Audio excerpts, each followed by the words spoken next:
Tenho dúvidas sobre o Espírito de verdade. Por gentileza, você pode falar quem é esse Espírito? Jorge, pode falar. Gostaria de falar. Bom, no capítulo 14 do Evangelho de João, está dito assim: e eu vos enviarei o Consolador, vírgula, o Espírito de verdade, para que fique eternamente convosco. Isso, acho que é versículo 17.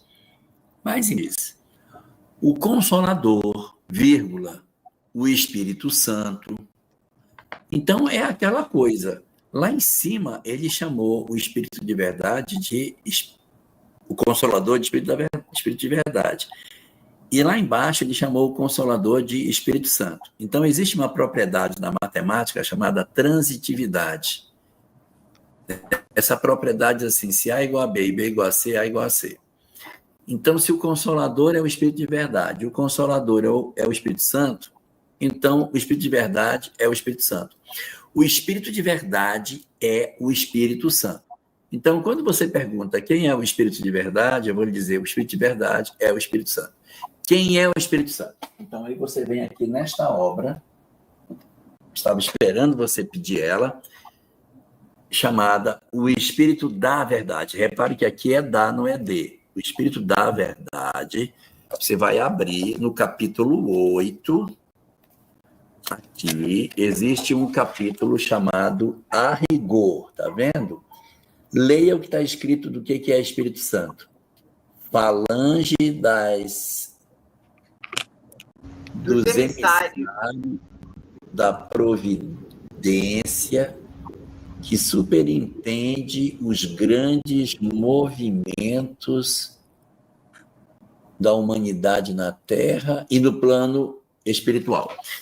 Eu vou dizer com as minhas palavras, é o colégio dos ministros de Jesus.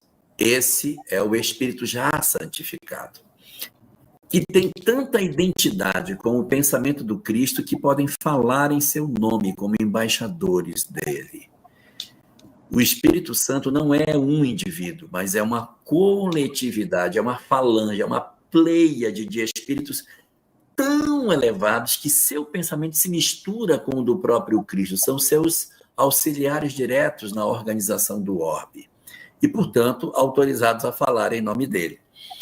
Então, quem é o Espírito de verdade? O Espírito de verdade é uma falange formada pelos espíritos vinculados diretamente a Jesus. Ou seja, quando você recebe uma mensagem escrita, o Espírito de verdade, uma entidade de alta elevação espiritual, que pertence a esse seleto grupo, manifestou-se nesse momento. E o nome dele, se era João Evangelista, se era Krishna, se era Buda, se era Hermes Trismegisto, se era sei lá quem, não me importa o nome dele, porque o que importa é a mensagem e não o mensageiro.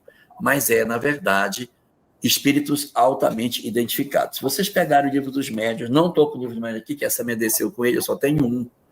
Para tu ver, Álvaro, eu tenho uns 10 evangelhos, umas 5 Gênesis, uns 300 livros dos espíritos, só tenho um livro dos médiuns em casa, e essa me desceu com ele. Livro dos médiuns, item 256.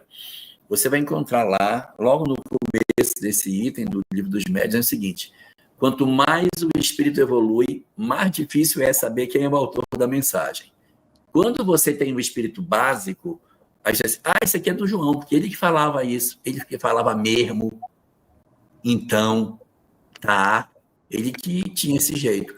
Mas eu pego uma mensagem de um espírito evoluído, eu vou dizer, não, isso aqui é Santo Antônio de Pádua, não é não, isso aqui é Santo Antônio de Pádua de Assis. Eu lá vou saber como é que eu vou separar uma mensagem de Santo Agostinho, de Santo Antônio de Pádua, de São Vicente de Pádua. Eu não tenho de São Vicente de Paulo, eu não tenho como separar um trem desse, porque é tudo muito parecido.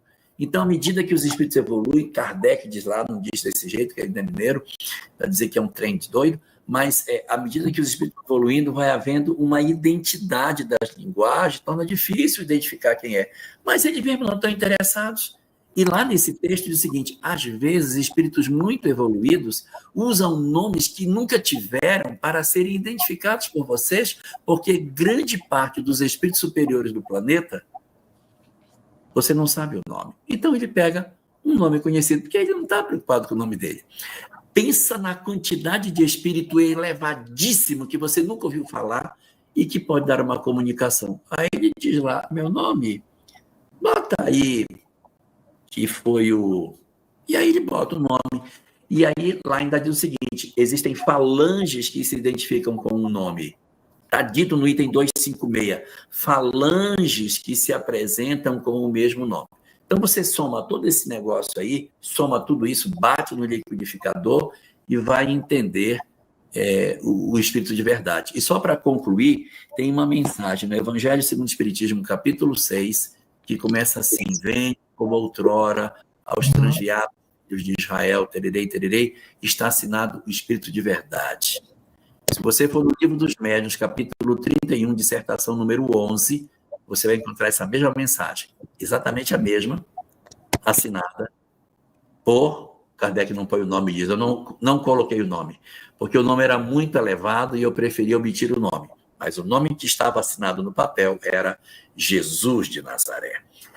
No Livro dos Médiuns, ele vem como Jesus de Nazaré. No Evangelho segundo o Espiritismo, o Espírito de verdade. Então, na verdade, é tudo uma falange que se assina como Jesus ou se assina como os auxiliares diretos do Mestre, participando desse processo, sem que necessariamente a gente imagine que o Cristo planetário desceu das alturas para dar uma comunicação diretamente, mas um de seus embaixadores de alta envergadura participou da manifestação.